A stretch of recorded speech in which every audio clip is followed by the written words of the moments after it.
Hello everyone and welcome back to another Zoo Tour Snippets video. Something historical happened in the Netherlands recently. For the first time in history, a zoo is keeping koalas. So who did the honors? Well, it was Ouwehands Dierenpark in a brand new area called Koalia.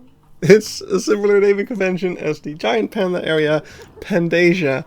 And I've got to say, who comes up with these awful names, man? They're so... yeah... no. But I digress. Let's take a look at Koalia today. We find Koalia in between the Gorilla Adventure and the Sea Lion Show.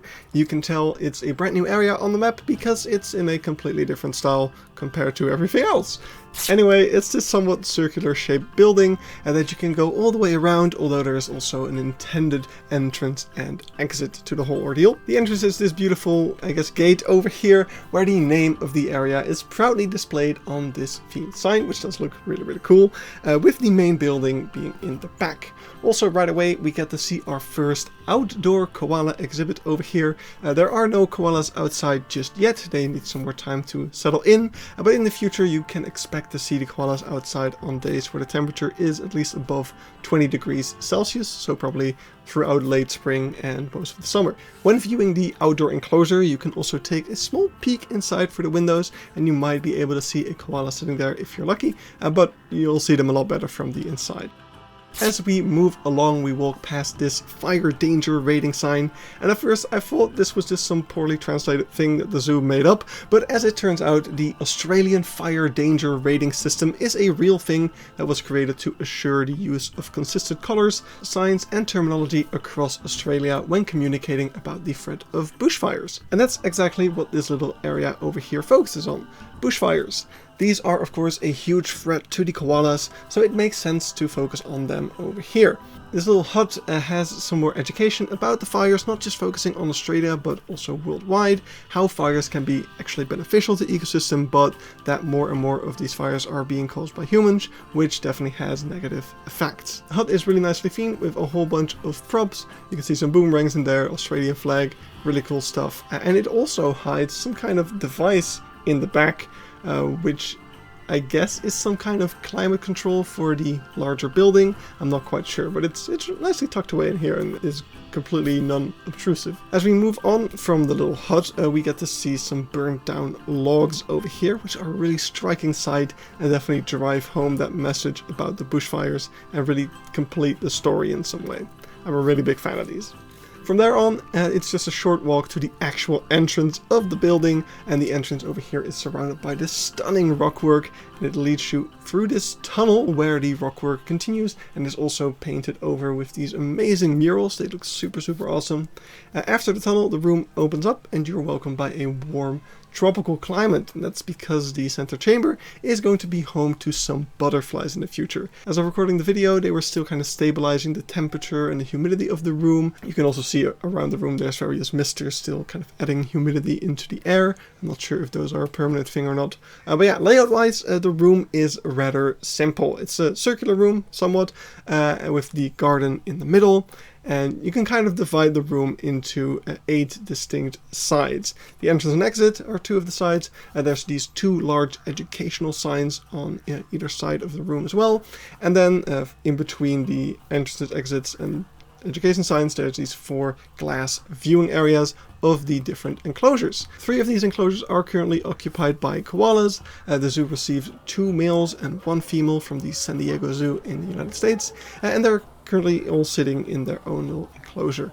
The 4th enclosure houses Parma wallaby, though looking at how each of the enclosures contains similar furnishings, with an array of climbing frames and planters, it would seem that the Parma wallaby enclosure is also made to be able to house koalas in the future, if need be, if there's offspring or anything like that. So a small railing in front is preventing you from getting all the way up against the glass viewing area, which was quite a large frustration for myself and many other photographers when trying to take pictures of the koalas, because the room has tons of windows on all sides. It lets through a lot of light, and that's nice, you know, it's nice and bright, and it's good for the plants, of course, because this is also a greenhouse. But all of this extra light creates so many reflections on the windows of the enclosure, making it so damn hard to actually see the koalas, especially when taking pictures. So you really need to stand in like very specific spots to be able to avoid these reflections. It's a pretty small room and it gets really crowded, so it can even be hard to get to one of these spots, and then you just need to be lucky that the koala is actually visible from there. The planters in the enclosure are the same style as the ones found in the main hall, creating some nice visual consistency. The garden in the middle also has this small adventure route through the middle, which is really fun. Though I do wonder if the plants around this little climbing structure are going to survive, especially the ones on the ground there will probably get trampled. Anyway, around the room you can already see some preparations being taken for the arrival of the butterflies. You can find some little platforms and dishes where food for the butterflies will be able to be placed, as well as the pupae cabinets that will contain the pupaes of the butterflies. Something in the room I do really like are the two enormous educational signs on either side of the building. The first one looks incredibly appealing if you ask me, thanks to its bright colors and the aboriginal styling of it. In the middle of this painted tree is a TV screen which can play 5 different videos covering topics like the koalas themselves, forest fires, eucalyptus, and even the making of Koalia itself. It was really cool to see. Guests can press some buttons to decide for themselves which video they want to see, and when you select a video, some lights will turn on indicating which topic has been selected, which is a detail that I'm a huge fan of. The only downside of giving guests this control is that I've not been able to see any of the videos in full before a kid showed up and just started hitting all of the buttons at once. So, and then it starts playing a different video. So that's a little bit messy. Also, none of the languages other than Dutch seem to work just yet. So maybe it's not completely finished yet. Maybe they'll still make some changes to that you can't override the video currently playing or something. Because yeah, it would be nice to actually finish one of them. Still, the concept is super cool. The other educational sign on the other side of the building does not just focus on the koala, it actually highlights many of Australia's ecosystems and its inhabitants. The center sign shows how the different biomes of Australia are distributed across the continent, and it highlights a single species for each of these biomes. The sign on the right shows even more species that make those biomes their home. I really like it that they chose to focus on Australia as a whole and not just the koalas. It's a really nice example of how you can educate people about an entire range of species while only housing a couple of, I guess, ambassador animals in your zoo.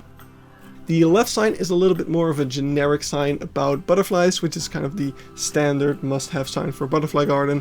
It's situated above the pupae cabinet and explains about the butterfly's life cycle. Across from this educational sign, though, is another bit of education, which I absolutely loved. It's super simple, but it's the sign asking you, can you sleep in a tree?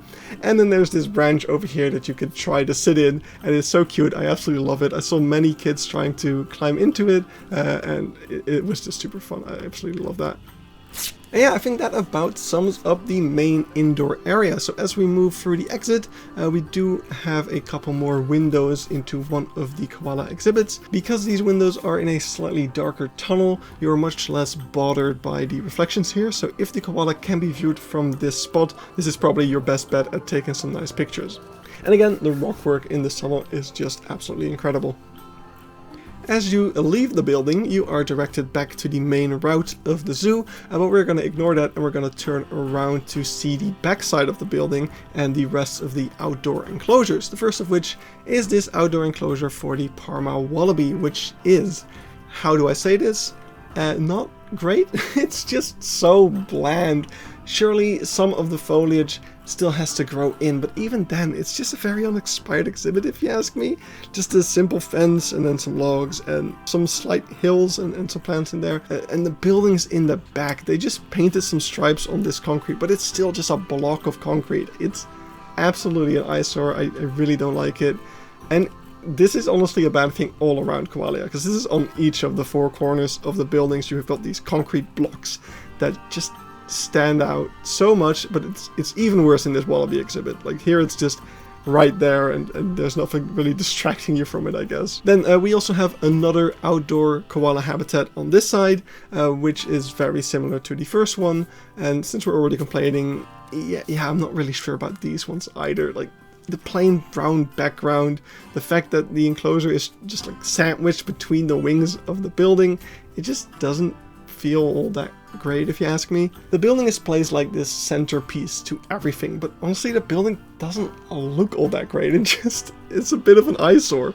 The giant panda exhibit in this zoo also places the indoor areas in the center of the outdoor yards, but there at least the building is nice to look at. On this backside of Koalia, by the way, we also have another one of those machines, generators, temperature control, climate control, I don't know what it is. On the other side it was hidden inside the hut, but this one is just kind of here, surrounded by some fences. It's far less hidden, and not to be a Planet Zoo guest complaining about all the staff facilities, but this stuff just makes me feel like so much less care was put into, especially this side of the building. It just feel like they figured, oh, this isn't part of the main walking route, so there's no point in putting any effort here. It's just a little bit of a shame. So yeah, this backside just kind of loops back to the entrance of the building, and that's really all there is to see here in Koalia. So overall, I would say it's probably one of the better koala habitats I've seen, but honestly the bar is pretty low. I mean, Antwerp and Plankendaal don't even have outdoor habitats for their koalas. After I get back from my Germany trip, I'll probably do a real-life inspiration video on koalas at some point, and I'll compare all of the different enclosures there. Anyway, I do really appreciate the outdoor enclosures. It's good for the animals to be given that option. I love the theming at the entrance, as well as the bushfire education. Actually, all the education is really good inside of this area. The building is quite nice on the inside. I'm a big fan of all the wood and stuff like that, but you do have all the reflection issues in there, and the ugly concrete backgrounds are also on the indoor exhibits, actually. I really wish they could have just done a bit more with that. Like, was there really no budget to do more of those rock walls around there as well? Especially on the outside of the building. I just wish they had done more to either hide or decorate all of those concrete cubes, because they stand out so much. Some of that will probably improve as the foliage around it grows, but not everything seems to be planted in such a way that it will be, so I'm really not sure. Anyway, at the very least, we can be happy to have this iconic species in our country now. I think that's all I had to share regarding Koalia. I hope you enjoyed the video, and I will see you in the next one. Bye bye!